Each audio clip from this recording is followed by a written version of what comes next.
Hi అండి. గురువారం రోజు ఇంక పిల్లలు స్కూల్‌కెళ్ళాక మార్నింగ్ అయితే పూజ చేసేసుకున్నాను. ఫ్రెష్ అప్ అయిపోయి తులసమ్మ దగ్గర ఇంట్లో దీపం పెట్టుకున్నానండి. ఇంక పెట్టుకున్న తర్వాత ఇక్కడ ఏంటంటే ఆరిపోయిన బట్టలనమాట. సోఫా పైన వేసేసాను.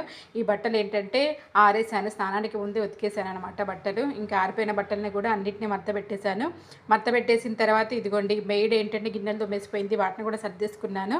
సర్దిపోయిన తర్వాత ఏంటంటే త్వరగానే 12:00కే లంచ్ చేసేసానండి. ఎందుకంటే ఇంకా ఆ రోజు బ్రేక్‌ఫాస్ట్ అయితే చేయలేదు. పూజ చేసుకునేసరికి లేట్ అయిపోయిందని డైరెక్ట్ లంచ్ అయితే తోటకూర వేసేసుకొని అయితే తినేసాను. ఇంకా ఆఫ్టర్నూన్ కాదులేండి. ఇక పిల్లలైతే స్కూల్ నుంచి వచ్చేసారు. ఆఫ్టర్నూన్ అయితే ఏం చేయలేదులేండి. అందుకే వీడియో షూట్ ఏం చేయలేదు. ఇంకా వాళ్ళు వచ్చేసాక ఏంటంటే వాళ్ళ బాక్సెస్ అన్నీ క్లీన్ చేస్తున్నాను వాళ్ళతో మాట్లాడుకుంటూ. ఇక్కడ వచ్చేసి ఏంటంటే పెద్ద పాప కోకోనట్ వాటర్ తీస్తుంది. ఇంకా చిన్నదేమో మురుకులు తింటుందన్నమాట.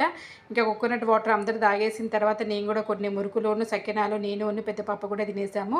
ఇంకా చిన్నదానికి డాన్స్ క్లాస్ ఉంటే రెడీ అయ్యి కూర్చుంది. వెళ్ళి డ్రాప్ చేశాను.